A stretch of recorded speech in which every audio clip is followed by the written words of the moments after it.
موسم سرما میں جب پہاڑوں پر برف جمنا شروع ہو جاتی ہے اور اس کے بعد موسم گرما میں جب یہی برف پگھلنا شروع ہو جاتی ہے اور اس کے بعد یا جب گلیشیئر پگھلنا شروع کر دیتے ہیں یا جب مسلسل بارشیں ساون کے مہینے میں آتی ہیں یا گلوبل وارمنگ کی وجہ سے جب زیادہ برف معمول سے ہٹ کر پگھلنا شروع کر دے اور اس پانی کی وجہ سے جب دریاؤں کی کیپیسٹی بڑھ جائے، جب دریا اوور فلو کرنا شروع کر دیں، جب دریاؤں کا پانی پھر کناروں سے باہر نکل کر آبادی کی طرف چلا جائے، فصلوں کی طرف چلا جائے، یعنی دریاؤں کا جو پانی کا ریلا جب آبادی میں آ جائے، فصلوں میں آ جائے، تو یہ سیلاب کہلاتا ہے۔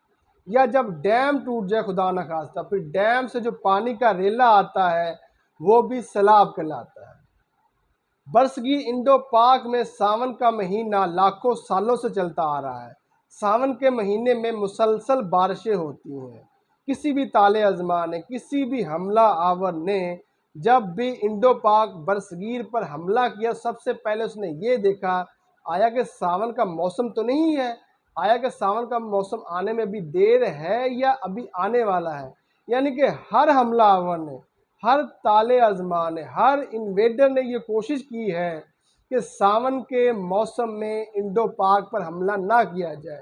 اسی طرح سلطان محمود غزنوی نے بھی جب 17 حملے کیے، اس نے بھی کوشش کی تھی کہ ساون کے موسم سے پہلے ہی واپس اپنے ملک دوڑ لگا دی جائے۔ یعنی یہ جو ساون کا مہینہ ہے، عسکری مہم کے لحاظ سے برصغیر کی حفاظت کرتا رہا ہے۔ اس موسم میں کسی بھی طال ازما نے انڈیا پاکستان پر حملہ کرنے کی کوشش نہیں کی ہے۔ اب سوال یہ پیدا ہوتا ہے، جب سیلاب اور بارشیں ساون کے موسم میں ہزاروں سالوں سے آتی آ رہی ہیں، تو پھر برصغیر انڈو پاک کے لوگوں نے اس سیلاب کو روکنے کے لیے ممکنہ تدابیر اختیار کیوں نہیں کی ہیں؟ یہ انڈو پاک کے وہ لوگ ہیں، جب سردی آتی ہے تو سردی آنے سے پہلے ہی اپنے گرم لباس، اپنی جیکٹیں، اپنے کمبل، اپنی رضائیاں نکال لیتے ہیں۔ اسی طرح جب مارچ کے مہینے میں گرمی کا آغاز ہو جاتا ہے، موسم بہار آ جاتا ہے، تو یہی انڈو پاک کے لوگ جو ہیں اپنے گرم جو کپڑے ہیں وہ الماریوں میں رکھ دیتے ہیں اور جو ہے وہ ہلکے کپڑے، وہ گرمیوں کپڑے نکال لیتے ہیں۔ یعنی یہ وہ قوم ہے جو ہر موسم کے لحاظ سے احتیاطی تدابیر تو اختیار کرتی ہے، لیکن سیلاب کو روکنے کے لیے ممکنہ تدابیر آج تک اختیار کیوں نہیں کی گئی ہیں؟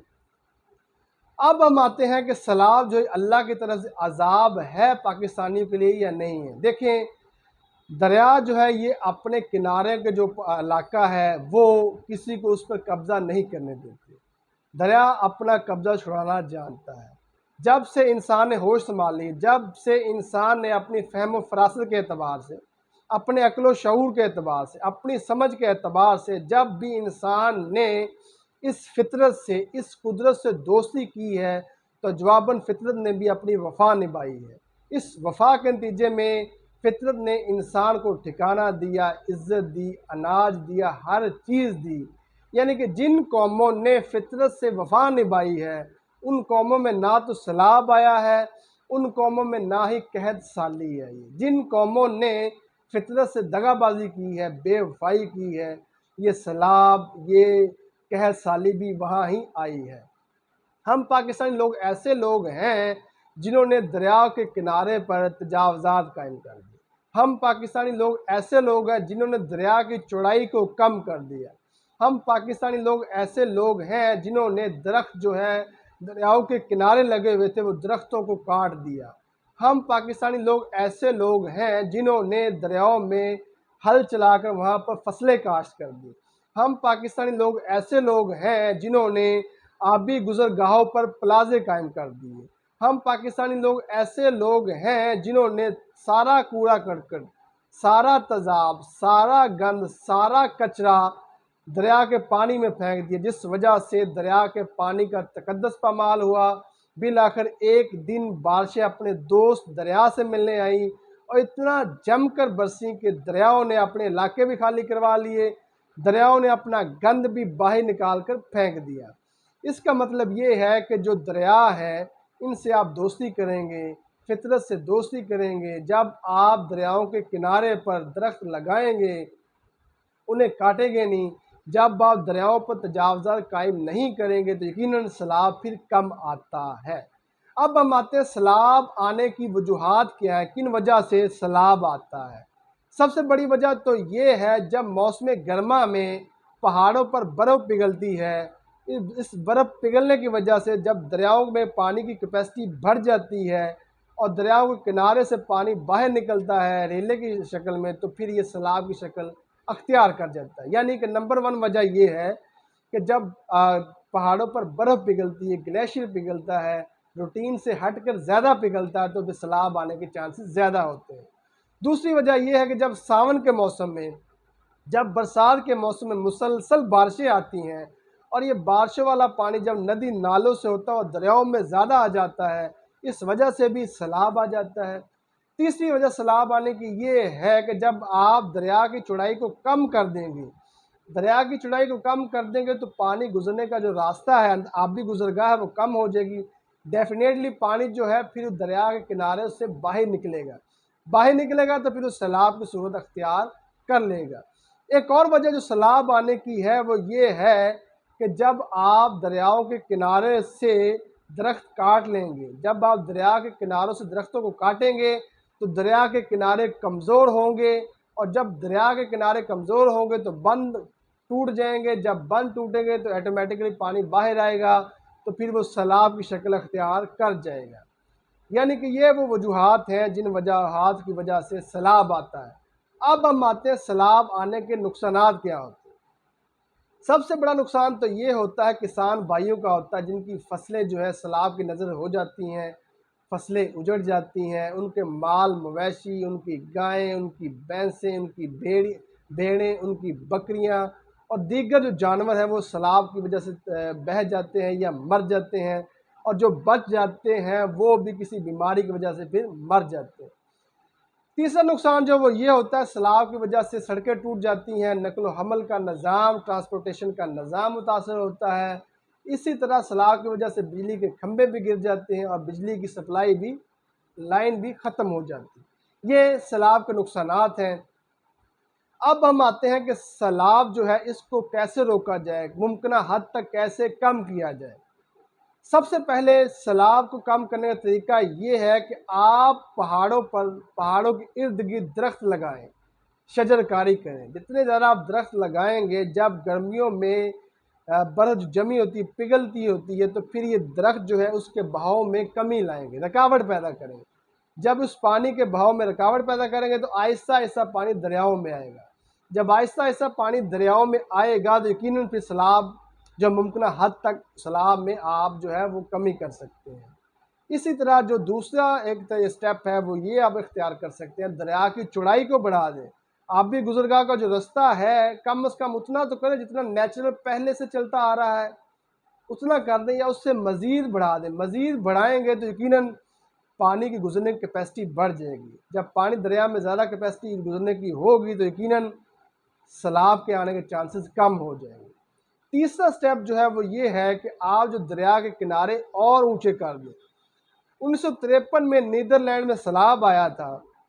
سیلاب آنے کے بعد نیدرلینڈ کے لوگوں نے دریاؤں کے کناروں کو 5-5 میٹر اونچا کر دیا۔ آپ بھی ایسا کریں کہ دریاؤں کے کناروں کو آپ بھی 5-5 میٹر جتنا آپ سے ہو سکے آپ اونچا کر دیں مضبوطی کے ساتھ۔ یہ بھی سیلاب کے آنے میں رکاوٹ پیدا کرے گا۔